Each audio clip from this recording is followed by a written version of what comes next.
Firman Tuhan hari ini untuk kita baca, kita dengarkan, dan kita renungkan bersama dari surat 1 Petrus pasal yang ketiga, ayat yang ke-8 sampai ke-12. Demikianlah firman Tuhan. Akhirnya hendaklah kamu semua seia sekata, seperasaan, mengasihi saudara-saudara, penyayang dan rendah hati. Dan janganlah membalas kejahatan dengan kejahatan, atau caci maki dengan caci maki. Tetapi sebaliknya, hendaklah kamu memberkati, karena untuk itulah kamu dipanggil, yaitu untuk memperoleh berkat. Sebab siapa yang mau mencintai hidup dan mau melihat hari-hari baik, ia harus menjaga lidahnya dari yang jahat, dan bibirnya dari ucapan-ucapan yang menipu. Ia harus menjauhi yang jahat dan melakukan yang baik. Ia harus mencari perdamaian dan berusaha mendapatkannya. Sebab mata Tuhan tertuju kepada orang-orang benar, dan telinganya kepada permohonan mereka. Tetapi wajah Tuhan menentang orang-orang yang berbuat jahat. Demikianlah firman Tuhan. Berbahagialah kita yang menyimpan firman Tuhan di dalam hati, mengertinya dan melakukannya dalam kehidupan setiap hari.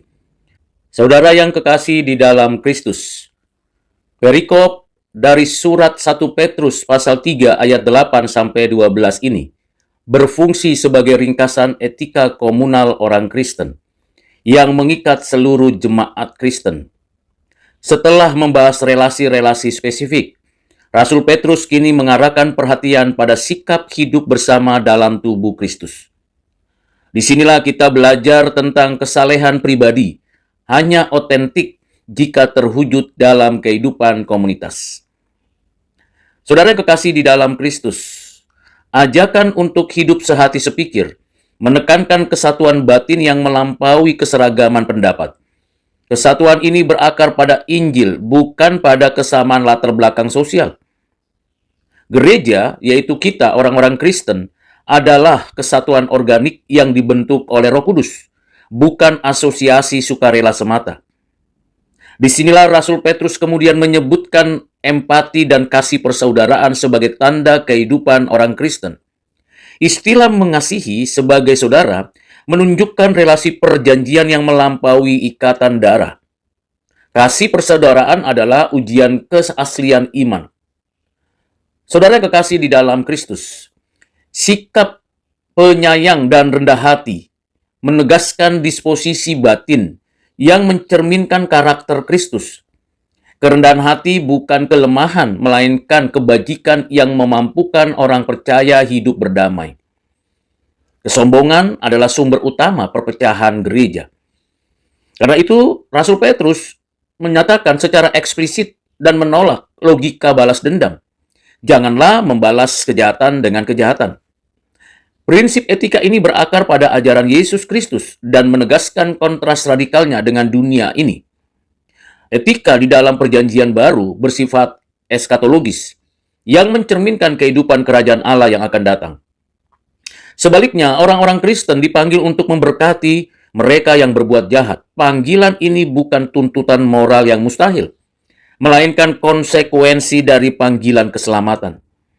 Dalam hal ini kita belajar dan mengerti mengenai anugerah Allah yang membentuk kemampuan baru untuk mengasihi musuh. Saudara yang kekasih di dalam Kristus, Rasul Petrus mengaitkan etika ini dengan tujuan eskatologis, supaya kamu memperoleh berkat. Berkat ini di sini bukan sekedar kesejahteraan materi, tetapi partisipasi dalam kehidupan Allah, kehidupan bersama Allah, kehidupan dari Allah. Dan disinilah kita mengerti bahwa berkat sejati seringkali hadir dalam bentuk damai batin dan keutuhan relasi. Untuk mendukung nasihatnya, Rasul Petrus mengutip Mazmur 34 yang menunjukkan kesinambungan etika perjanjian lama dan perjanjian baru. Kutipan ini menegaskan kepada kita bahwa kehidupan yang benar selalu dikaitkan dengan relasi yang sehat dengan Allah Tritunggal dan sesama.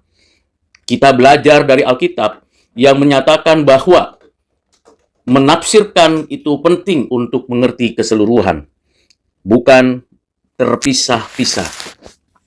Perintah untuk menjaga lidah dari kejahatan menyoroti peran perkataan dalam kehidupan etis Kristen. Lidah sering menjadi sumber konflik dan dosa. Karena itu etika Kristen dimulai dari pembaharuan komunikasi.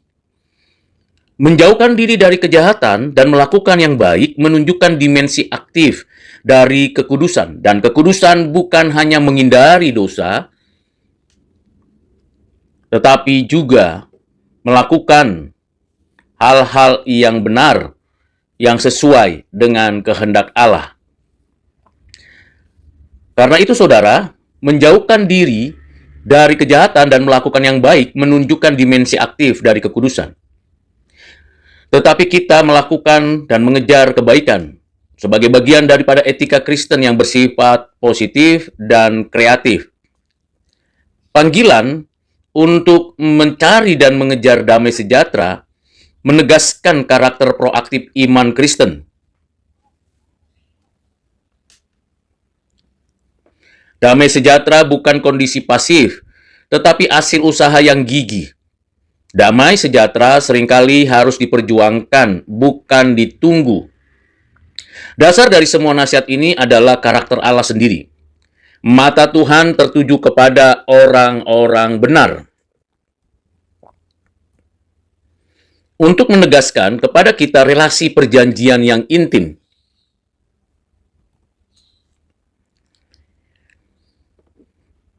Disinilah kita belajar bagaimana perhatian Tuhan Allah kepada kita sebagai sumber keberanian dan ketekunan orang-orang Kristen.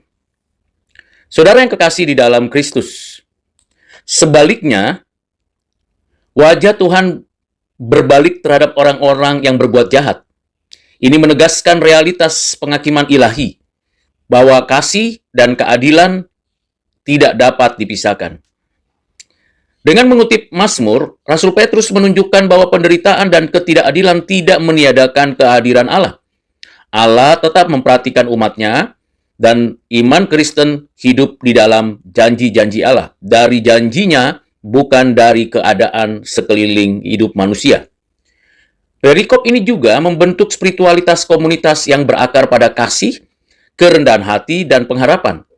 Kita sebagai orang Kristen dipanggil menjadi ruang rekonsiliasi di dunia yang terpecah ini, di mana kita sebagai gereja harus menjadi teladan, sebagai orang Kristen menjadi contoh damai sejahtera itu sebelum mengajarkannya kepada orang-orang yang ada di dunia ini. Etika memberkati musuh, menuntut transformasi batin yang mendalam. Ini bukan strategi sosial, melainkan buah Roh Kudus. Tanpa pembaharuan hati dari Roh Kudus, tanpa kekuatan dari Roh Kudus, perintah ini akan terasa mustahil dapat kita lakukan di tengah-tengah kehidupan kita, memberkati musuh. Saudara yang kekasih di dalam Kristus, Rasul Petrus tidak menjanjikan kehidupan tanpa konflik, tetapi menegaskan bahwa respon orang Kristen terhadap konflik menentukan kesaksiannya. Ya, memang kita bisa mengalami penderitaan dan konflik terhadap hal yang ada di hadapan kita. Namun, itu adalah arena untuk pembuktian iman kita. Dengan demikian, surat 1 Petrus 3 ayat 8-12 menyatukan iman, etika, dan pengharapan dalam satu kerangka hidup bersama di dalam Kristus. Kehidupan Kristen bersifat relasional, bukan individualistis.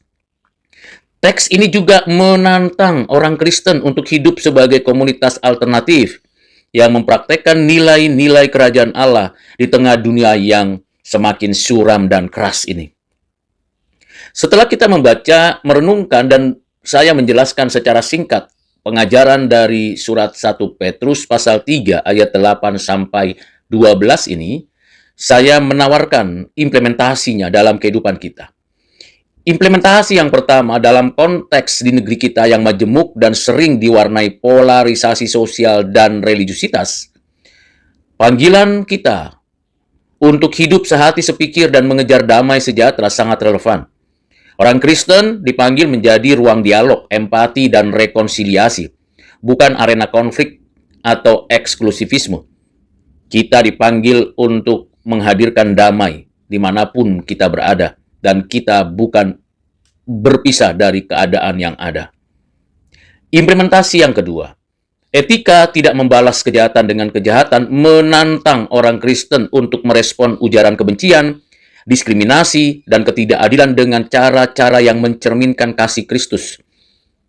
Kita dipanggil untuk memberkati bukan berarti pasif, tetapi memilih jalan damai dan bermartabat dalam memperjuangkan kebenaran.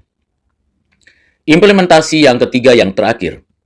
Keyakinan bahwa Tuhan memperhatikan orang-orang Kristen dan memberi kekuatan bagi kita untuk tetap setia di tengah tekanan, maka kita sebagai orang Kristen hidup di dalam kasih-Nya, kerendahan hati, dan damai sejahtera Kristus.